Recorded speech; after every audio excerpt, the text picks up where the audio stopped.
Fala galera, beleza? Edital do Tribunal de Justiça do Ceará já está na praça, beleza? A FCC ela trouxe 3 editais, né? E aqui a gente vai falar sobre o edital de analista judiciário, beleza? Então é uma aula focada para esse cargo de analista judiciário.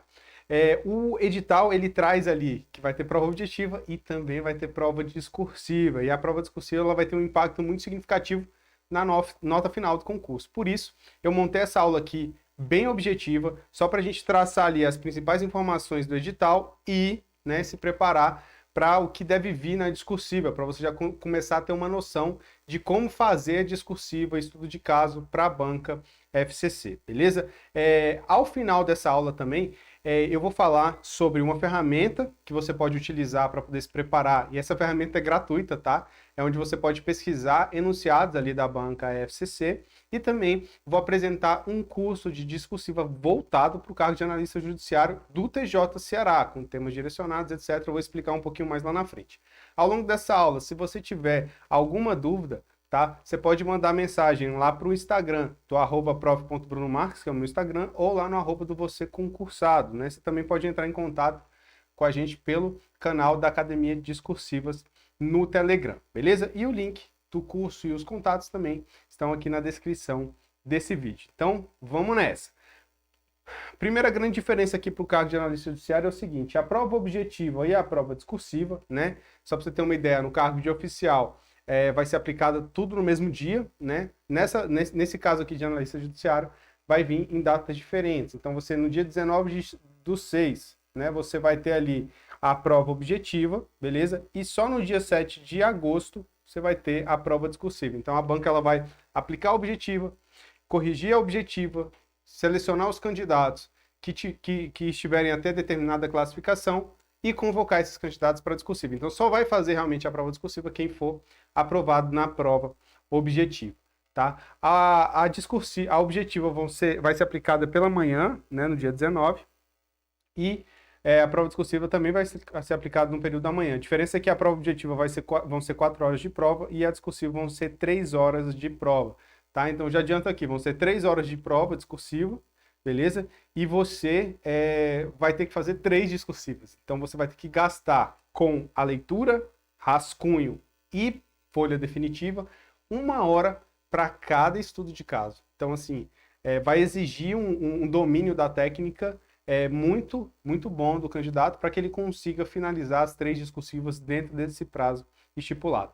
Outro aspecto interessante é que alguns candidatos vão também fazer o concurso de oficial. Como a banca vai colocar a prova de analista de manhã e a de oficial à tarde, né? Então muita gente já vai fazer os 2 concursos. Só que na de oficial a discursiva vem junto com a objetiva. Então, se você for fazer os 2 concursos, é interessante que você já comece a estudar a discursiva desde agora, beleza? Quanto à remuneração, a gente tem aqui que vai ser inicial para analista judiciário de R$ 8.795. É uma remuneração que tem o poder de mudar a vida de qualquer pessoa, tá? Então, assim, foca no que esse salário ele pode trazer de benefício para você e para as pessoas que estão à sua volta, como que ele pode ser o que falta para você conquistar alguns sonhos. Então, foca no que ele pode gerar, não no valor monetário em si, mas no que ele pode gerar para você, para sua família, para as pessoas que você gosta. E isso, sim, serve de motivação para você se preparar para o concurso naqueles dias ali mais difíceis, naqueles dias em que você realmente não tiver muito animado, beleza? Então, foca nisso aí, beleza? Massa! E a prova em si? Vamos lá, passa rapidão pela prova. Vai ser prova objetiva, prova discursiva e ainda vai ter aqui uma nota para avaliação de títulos. A prova objetiva ela vai ser de múltipla escolha e vai ter 70 itens ao todo, né? Vão ser 20 itens de conhecimento geral e 50 itens de conhecimento específico. O peso, né, é de uma vez aqui e aqui é de 3 vezes. Então, a prova de conhecimento específico tem peso 3. É importante lembrar que é feita uma média aritmética aqui e no total a prova vai valer 10 pontos. É como se somasse 10 mais 30 dividir por 40, tá? E aí você vai ter aqui a sua nota final. Para ser aprovado, o candidato precisa tirar um mínimo de 50% na prova de conhecimento geral, 50% na prova de conhecimento específico e, tá? No total aqui ele precisa ficar com 6 pontos. Esses são os mínimos para o candidato ser aprovado na prova objetiva. tá? Esse cálculo aqui da nota, você nem precisa se preocupar tanto, o importante é você saber o peso, né, de cada uma das matérias. Então, nesse caso, a matéria de conhecimento específico tem peso 3, então ela equivale a 75% da nota da prova objetiva, tá? Então, ela que tem mais peso para a prova objetiva. Aí o edital traz também que vai, na prova discursiva, vai valer 10 pontos. Então, a prova discursiva em si aqui, ela vale o mesmo tanto da prova objetiva, tá? Então, é como se a banca estivesse falando o seguinte, ó, peguei os candidatos aqui que foram aprovados no objetivo. Beleza, fiz uma classificação. Agora, vamos começar praticamente do zero.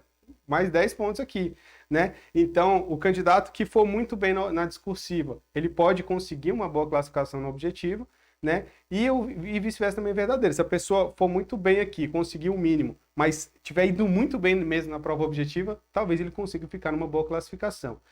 Porém, o ideal é que você consiga uma boa nota na objetiva, né? Não precisa ser a maior de todas, mas uma boa nota. E na discursiva você suba muitas classificações, gabaritando aí as 3 redações, porque nesse concurso aqui eu acredito que é possível sim gabaritar, beleza? São 3 questões práticas, tá? Cada uma vale 10 pontos, então é como se a prova valesse 30 pontos, tem peso 3, né? É igual à prova de conhecimento específico. Cada questão é para ser respondida em 30 linhas e vai cobrar conhecimento específico. Depois vai ser feita uma média ponderada e a prova discursiva vai valer 10 pontos e vai ser aprovado o candidato que ficar com um mínimo de 5 pontos, tá? Então precisa tirar um mínimo na prova discursiva. Então, se você gabaritou o objetivo, mas não tirou 5 pontos na discursiva, você está eliminado do concurso, não tem classificação nenhuma, beleza? Show de bola. E o que vai ser cobrado nessa prova discursiva? A banca FCC, ela delimita que vai ser cobrado conhecimento específico. E não só isso, ela diz exatamente o que vai ser cobrado em cada questão. Então, ela falou que vai ter uma questão de direito constitucional, uma questão de direito processual civil e uma questão de direito processual penal. Na questão de direito constitucional, vai ser cobrado mandado de segurança e constitucionalidade de lei estadual e municipal. Controle difuso, já deixa claro aqui qual vai ser o tipo de controle que vai ser utilizado. Depois, execução de alimentos e união homoafetiva na prova de direito processual civil. E na prova de direito processual penal, dosimetria e lei antidrogas, tá? Então a banca já delimitou o assunto da sua redação. Então você vai ter que estudar esse assunto com muito mais profundidade, você tem que saber bem isso e treinar, né, estudos de caso. E aí eu digo treinar porque o estudo de caso ele tem um formato específico, né, para poder gabaritar essa questão e conseguir uma boa nota. Então veja que a maioria dos candidatos, né, vai saber essas matérias, beleza? Então vai ter conhecimento sobre o assunto. Então o que vai diferenciar um candidato do outro? Vai ser a técnica discursiva que vai ser utilizada. Por exemplo, né, só para te dar um exemplo como que a técnica discursiva é relevante para esse tipo de prova. Um candidato, tá, que tem a letra grande, ele consegue escrever menos em 30 linhas. Um candidato com uma letra pequena, ele consegue escrever mais em 30 linhas.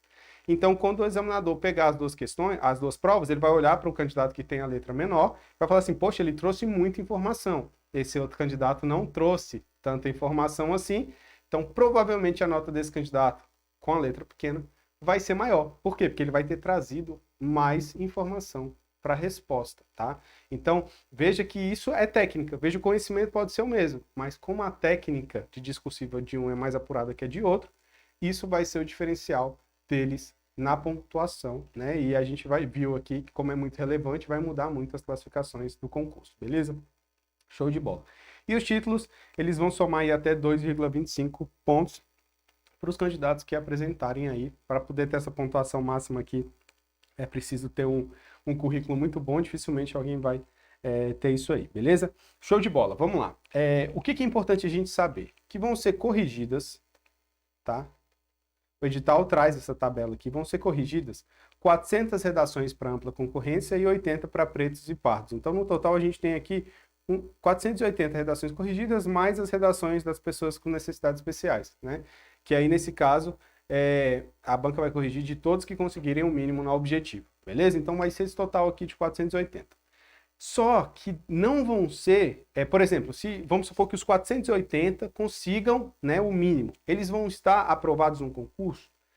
Não necessariamente, tá? Por quê? Porque a banca ela não vai colocar todos os candidatos aprovados no cadastro de reserva, tá? Ela trouxe um limite de cadastro de reserva, que é esse aqui, ó, tá? Então, no total, vão ser 25 vagas mais 150 de cadastro de reserva. Então, são 75 candidatos aprovados. Olha a diferença, tá? De 480 vão virar 175. Então, não adianta só você ter alcançar um mínimo na discursiva. Você precisa tirar um notão na discursiva, porque você tem que estar nessa lista do cadastro de reserva, para você ter chance de ser convocado, né? Se você não estiver nessa lista, você não vai ter chance, porque vai ser eliminado o concurso. Vai ficar só o cadastro de reserva, 175 pessoas, beleza? Então, é importante um bom desempenho na discursiva. E para poder entender como é que é a discursiva da FCC, eu fui lá na biblioteca, tá? Biblioteca de discursivas. Tá? Se jogar aí no Google, você acha Biblioteca de Discursivas. É uma ferramenta do Você Concursado, em que você consegue pesquisar, tá, gratuitamente enunciados de provas discursivas anteriores. É um sistema só de questões discursivas. Aí você coloca lá o filtro FCC, e aí matéria, né, delimita a matéria, direito constitucional, direito processual civil, e ela vai te dar ali várias provas anteriores aplicadas, provas inéditas, enfim. Você tem ali, então, um enunciado gratuito. A ferramenta tem uma parte paga, que é uns 30 e poucos reais, que você tem acesso ao padrão de resposta, às propostas de resolução, enfim. Mas para pesquisar o enunciado, você consegue fazer isso de forma gratuita. E é interessante você usar a ferramenta para você ter uma noção de como que vai ser o enunciado da prova. A banca utiliza vários enunciados diferentes. Porém, a estrutura é muito semelhante, e aí eu vou destacar essa estrutura para você aqui. Para isso, eu peguei aqui uma questão da FCC aplicada em 2019 no concurso do TRF4 para o cargo de analista judiciário, tá? Essa questão era para ser respondida em 30 linhas, igual no seu concurso, e ela traz aqui uma situação hipotética, e aqui ela traz o comando da questão com os tópicos, tá? A situação hipotética é quando a banca ela conta uma historinha, ela conta um caso, né? E com base nesse caso pede para você poder aplicar o seu conhecimento teórico. Então, é por isso que chama de estudo de caso, né? Porque ela traz um caso e depois você tem que analisar aquele caso, tem que estudar aquele caso para poder dar uma opinião, beleza? Então, essa situação hipotética normalmente é a historinha que a banca conta no início. Nesse caso aqui, ela falou sobre uma ação ajuizada contra André, Beatriz e Carlos. Aí, a banca ela vem assim, ó, à vista desse caso, descreva como deverá proceder o oficial de justiça no cumprimento de cada um desses mandatos, segundo as normas do Código Processual Civil. Então, primeiro como que deve proceder o oficial em cada um dos três. Então, no mandado do André, da Beatriz e do Carlos. Depois, deverá realizar ou não a citação. Então, isso aqui é o tópico 2. Vai ter que identificar se vai ter que realizar ou não a citação em cada um dos casos. E demais medidas que o oficial deve seguir. Então, isso aqui é um tópico 3. Tá? Então, o candidato, nesse tipo de questão aqui, em que a banca ela junta o comando da questão e os tópicos, ele tem que identificar o que a banca está querendo, né, para poder depois responder isso de forma direta. Então, o tópico 1, que vai ser o maior, né, ele vai ter que responder ali primeiro, depois o tópico 2, depois o tópico 3. Mas, às vezes, a banca ela facilita, tá? E ela já traz esses tópicos de forma expressa. Eu trouxe aqui, novamente pesquisei lá no sistema da Biblioteca Discursiva, da banca FCC, em 2021, aplicado para o cargo de procurador da PGE de Goiás, tá? Aí o enunciado, ele fica mais claro. A banca, ela traz aqui a situação hipotética, igual lá na questão anterior, e depois ela vem com os tópicos. Mas nesse caso, ela já deixa claro quais são os tópicos. É o tópico A, o tópico B e o tópico C. Então, o candidato vai ter que responder a esses 3 tópicos. Veja que aqui você não precisou ficar tentando entender qual é o tópico e tal. Por quê? Porque ela já trouxe de forma expressa, beleza? Agora, como que vai ser corrigida essa prova? E isso aqui é muito importante você saber. Afinal, né, estudar para concurso calma, o que vai ser avaliado de mim para que eu possa montar uma estratégia de forma a apresentar exatamente o que esperam, o que eles querem, né? Não o que eu acho que é interessante, mas o que o examinador quer encontrar na hora de corrigir minha redação. E vai ser simples, a banca ela traz esse padrão aqui, tá? Nessa questão aqui está disponível lá para os assinantes da biblioteca, o padrão. Aí você tem lá o padrão, ó, com A, B e C. Veja que é exatamente a mesma ordem que está aqui, A, B e C. Então, por ser na mesma ordem, você já tem aqui uma estratégia para a sua prova. Você vai responder aos tópicos na ordem que eles aparecerem. Porque quando o examinador for corrigir, ele vai procurar na mesma ordem. Se você inverter a ordem, vai dificultar a correção do examinador. Pode ser que ele está corrigindo várias redações ali, pode ser que ele não veja a resposta que você escreveu, porque ele está procurando na ordem e aí você vai perder ponto por conta disso, vai ter que entrar com recurso, é uma trabalheira. Então, responda na ordem que a banca trouxe os tópicos, beleza? Outra informação muito relevante que a gente consegue extrair por entender o padrão de resposta. Veja, a questão aqui, o tópico A vale 2 pontos, aqui vale 4 pontos e aqui vale 4 pontos. Então, ao todo, essa prova vale 10 pontos. Tá? E isso aqui era a pontuação da prova no concurso, exatamente igual lá no seu, vale 10 pontos. Então, se o candidato trouxer o conteúdo, né, ele vai conseguir os 10 pontos. Veja que a banca ela não tem um critério específico para penalizar a gramática. Né? Se o candidato tiver errado gramática, onde que ela penaliza? Não tem isso no espelho da FCC, então não tem como penalizar a gramática. Não tem como penalizar a estrutura textual. Ah, o candidato não trouxe introdução, não trouxe conclusão. Tá, mas onde que ele vai perder ponto? Não tem no espelho o local onde ele vai perder ponto com isso. Então, o que que isso quer dizer? Que o foco realmente da banca é o conteúdo, tá? Você vai ter que ter uma técnica para apresentar esse conteúdo, mas essa técnica não envolve preocupação com gramática, com estrutura textual, com questão de coesão, coerência, enfim. Não, coerência aplica, né? Porque tem a ver com a resposta em si, tem que ser coerente, tem que ser correta. Mas coesão, os elementos de coesão, eles não são analisados de forma mais específica, tá? Eles ajudam na leitura do texto, mas eles não são analisados de forma específica. Ou seja, se o candidato não trouxer os elementos coesivos ali, ele não vai perder pontos por isso, tá?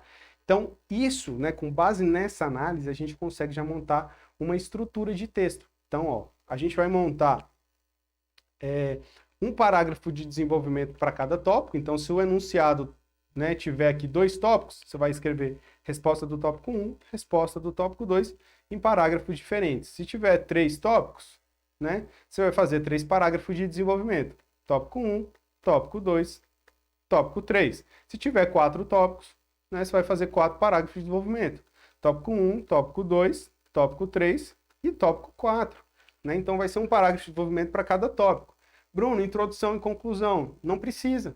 Né? Por que você vai trazer, né, introdução e conclusão, sendo que a banca ela vai avaliar o conteúdo? Já traz a resposta do conteúdo, então utiliza todas as linhas para poder argumentar. Sabe por quê? Porque quanto mais informação você trouxer na sua discursiva, tá, mais chances você tem de acertar aquilo que está lá no padrão. Porque muitas vezes o padrão traz algumas informações relacionadas ao assunto que nem são tão diretas assim no objetivo. Às vezes o padrão não é tão objetivo. E aí, se você consegue desenvolver um pouco mais aquele assunto, você acaba acertando aquilo que estava no padrão e sua nota melhora. Então, quanto mais você escrever, melhor. Então, aí fica outra dica, escrever o máximo de linhas. Então, são 30 linhas, tenta utilizar as 30 linhas para responder aos tópicos, sem parágrafo de introdução e sem parágrafo de conclusão, beleza? Então, com base nisso, qual é a estratégia que eu acho que você tem que adotar para poder fazer essa prova, tá? Primeiro, é aprender a técnica discursiva, né? Principalmente como estruturar um parágrafo de desenvolvimento, beleza? Isso aqui é uma técnica simples, mas que vai ajudar muito. Por quê? Porque o parágrafo de desenvolvimento tem algumas partes: tópico frasal, o argumento principal, regra, o argumento principal, caso concreto, o fechamento, né? E aí, quando ele tem essa estrutura e você utiliza essa estrutura, você traz normalmente tudo que a banca vai prever no padrão de resposta. Você não esquece de trazer a norma, você tem uma área lá para você trazer o recurso de autoridade, enfim, tem uma técnica toda bonitinha.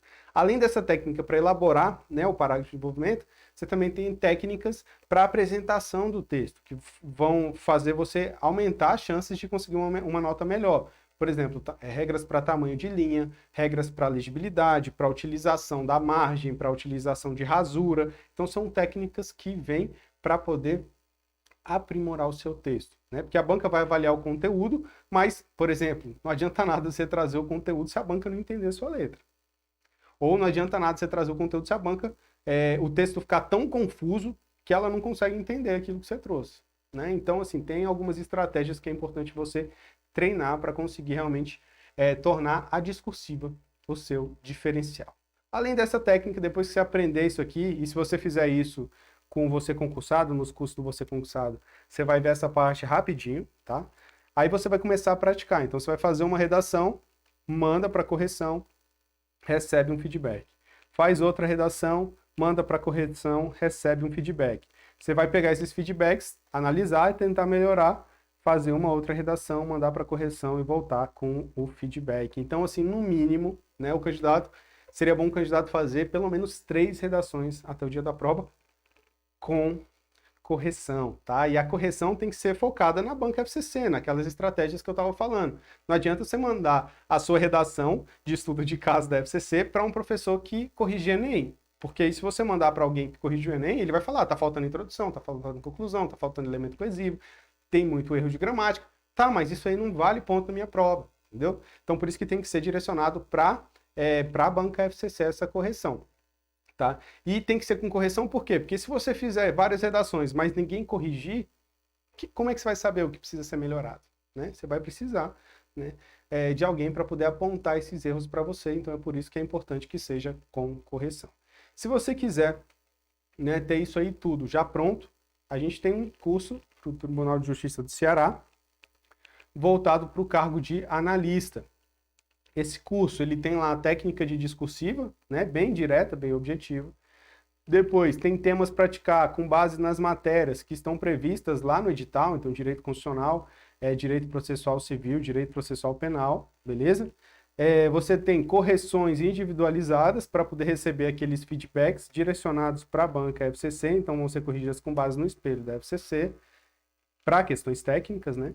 E proposta de resolução dos temas. Então, você vai fazer a redação, depois você vai olhar o padrão e depois você ainda vai poder ver como que eu respondi aquela questão utilizando a técnica do curso, né? E aí, com base nessa proposta de resolução, você consegue ver, opa, beleza, eu podia ter colocado um recurso de autoridade aqui, dava para ter colocado essa informação aqui de forma mais clara, enfim, você vai ver como que eu aplico a técnica, que é uma forma também de você aprender a escrever essa discursiva, beleza? E tudo isso disponível a um preço acessível. Se você ainda não é aluno, o link do curso está disponível aqui na descrição desse vídeo, beleza? Se tiver ficado com alguma dúvida, você pode mandar mensagem para mim no Instagram, por você concursado, ou para a gente lá no canal da Academia de Discursivas no Telegram, beleza? Então é isso, forte abraço e bons estudos.